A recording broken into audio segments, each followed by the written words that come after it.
काला जादू। अपने बेटे रिशु के माथे से टपकते हुए पसीने को देखकर सविता की हालत खराब हो गई। ऐसा आज पहली बार नहीं हुआ जब रिशु नींद से घबरा कर जागा है। हाय मेरा बच्चा, न जाने किसकी नजर लग गई है तुझे। जब से मेरे बच्चे ने 10वीं के एग्जाम में स्कूल टॉप किया है तब से रोज बुरे बुरे सपने आने लगे हैं।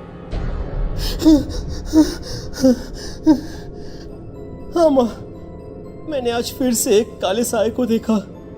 वो यहीं मेरी आंखों के सामने खड़ा था। माँ मुझे बचा लो माँ। वो मुझसे कह रहा था कि मुझसे बदला लेगा। माँ कहीं ये प्रशांत। चुप कर, कैसी बात कर रहा है? दोबारा उसका नाम मत लेना। तुझे पता है ना उस प्रशांत ने आत्महत्या कर ली, तो बार बार उसका नाम मत लिया कर। मम्मी, क्या सच में प्रशांत ने आत्महत्या की थी? चुप कर, बहुत सवाल पूछता है आजकल। और फिर रात के वक्त सविता के पूरे घर में एक अजीब सा काला धुआं छाने लगा। गहरी नींद में सोई सविता की जैसे ही आंख खुली उसका दम घुटने लगा। वो दौड़कर रिशु के रूम की तरफ गई जहां उसके दरवाजे पर घूमती एक काली परछाई देख वो बुरी तरह से घबरा गई। कौन है वहाँ? कौन है? सामने आओ। ये मैं हूँ, तुम्हारी काली करतूत।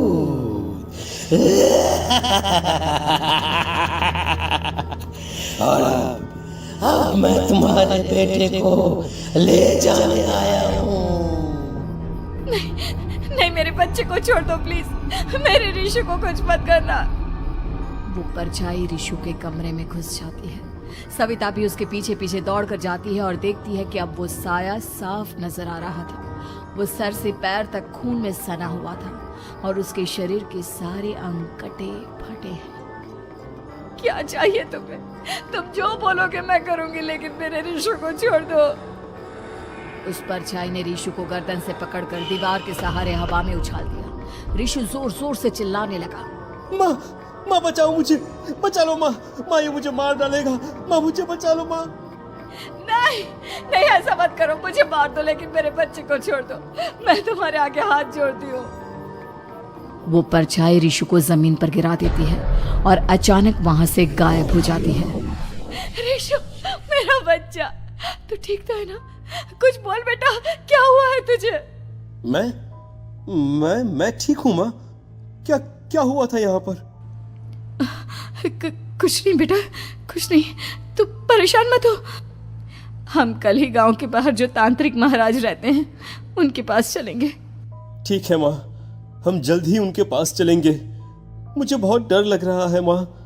ये बार बार मुझे डरावने सपने आना, ये सब हमारे साथ क्यों हो रहा है माँ? अगले दिन सविता अपने बेटे रिशु को लेकर गांव के बाहर तांत्रिक के पास जाती है। जिस जगह पर तांत्रिक रहा करता था वो जगह बहुत डरावनी थी। चारों तरफ कंकाल और खूब भूतियां नजर आ रही थी। गांव से दूर वीराने में उस जगह पर जोर से आंधी चल रही थी। रिशु ने डर कर अपनी माँ का हाथ पकड़ लिया। माँ मुझे बहुत डर लग रहा है। ये कैसी जगह है? देख बेटा, हमारे साथ जो कुछ भी हो रहा है उसका इलाज सिर्फ और सिर्फ ये तांत्रिक महाराज ही बता सकते हैं। अब यही है जो हमें प्रॉब्लम से बाहर निकाल सकते हैं। जैसे ही सविता और रिशु तांत्रिक की झोपड़ी के अंदर पहुंचे, वहां का नजारा देखकर उनकी आंखें फटी की फटी रह गई। तांत्रिक की झोपड़ी के अंदर कई सारे लोग अपनी गर्दन घुमा घुमा कर जोर जोर से चीख रहे थे। कौन हो तुम और यहाँ क्यों आई हो? महाराज, मेरे बेटे को कुछ दिनों से एक डरावनी काली परछाई नजर आती है और कल रात उसने मेरे बेटे पर हमला भी कर दिया।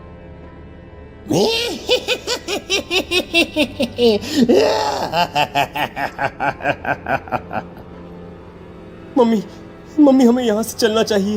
ये जगह मुझे ठीक नहीं लगती। नहीं बेटा, ऐसा नहीं कहते। रुक जाओ, 2 मिनट के लिए रुक जाओ। क्या कहा? काली परछाई? तुम्हारे बेटे पर किसी काली परछाई ने हमला किया? हाँ महाराज, वो कह रही थी कि वो मेरे बेटे को कुछ कर देगी। कोई उपाय बताइए महाराज, मेरे बेटे के साथ कुछ गलत नहीं होना चाहिए। तुमने किसी दूसरे के साथ गलत किया है। तो तुम्हारे साथ भी गलत होकर ही रहेगा। तुमने किसी की जान ली है, किसी को मार डाला है तुमने। नहीं महाराज, मैंने ऐसा कुछ नहीं किया। मैंने किसी की जान नहीं ली। मुझे कोई उपाय बताइए। लगता है तुम इतनी आसानी से नहीं मानोगी। मैं तुम्हें अभी उस काली परछाई से मिलवा देता हूँ और वही सारा सच तुम्हारे सामने लेकर आएगा। सविता और ऋषु ने डर के मारे अपनी आंखें बंद कर ली। तभी अचानक तांत्रिक की झोपड़ी में अजीबोगरीब आवाजें गूंजने लगी। सविता और ऋषु बुरी तरह से कांप रहे थे। आंखें खोलो और अपने सामने देखो। क्या यही है वो जिससे तुम कल रात को मिली थी? बताओ मुझे। हाँ, इसने कल रात मेरे बेटे के ऊपर हमला किया था। ये उसी लड़के की भटकती हुई आत्मा है जिसे कुछ दिन पहले तुमने मार डाला था। मम्मी ये महाराज क्या कह रहे हैं? क्या सच में आपने किसी की जान ली है, किसी को मार डाला है? अगर हाँ तो बताइए ना मम्मी, किसको मारा है आपने? किसको? तुम्हारी माँ इतनी आसानी से सच नहीं बताएगी बेटा। इसने एक बच्चे की जान ली है। कहीं उसका नाम प्रशांत तो नहीं महाराज? वो मेरा दोस्त है, मेरा मतलब मेरा पड़ोसी है। सही पहचाना। देखा सविता, तुम्हारा खुद का बेटा भी जानता है कि तुमने किसी के प्राणों की बलि चढ़ा दी और इसीलिए अब उसकी बुरी आत्मा तुम्हारे घर में भटकती है। मुझे माफ कर दीजिए महाराज, मुझसे बहुत बड़ी गलती हो गई। प्रशांत हमारे पड़ोसी का बेटा था। हर बार उसके नंबर मेरे बेटे से ज्यादा आते थे और इसलिए मैंने उसके कमरे के बाहर काला जादू किया था, पर मुझे नहीं पता था कि वो मर जाएगा। तुम्हारे उसी काले जादू वाली गुड़िया के अंदर एक बुरी आत्मा थी जिसने उस बच्चे के दिमाग पर बुरा असर कर दिया और उसी की वजह से उस लड़के ने अपनी बालकनी से कूदकर आत्महत्या कर ली। इसकी वजह सिर्फ और सिर्फ तुम हो, तुम।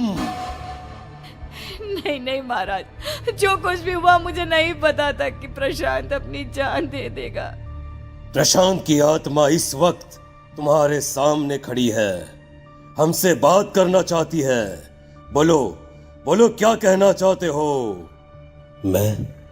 मैं जीना चाहता था, बड़ा होकर कुछ बनना चाहता था।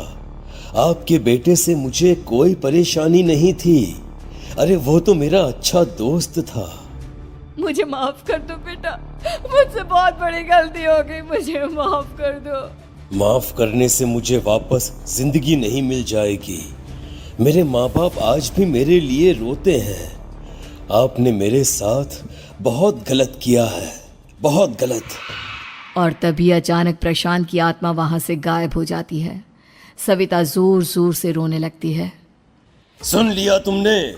ये तुम्हारे अपने ही किए हुए पाप हैं जो इस तरह से तुम्हारे सामने आ रहे हैं। माँ, ये आपने अच्छा नहीं किया। सिर्फ 10th बोर्ड के एग्जाम में मैं टॉप कर पाऊं, इसलिए आपने मेरे दोस्त के ऊपर काला जादू कर दिया। नहीं मम्मी नहीं, अब हम कभी खुश नहीं रह पाएंगे, कभी नहीं। मेरे दोस्त की आत्मा को कभी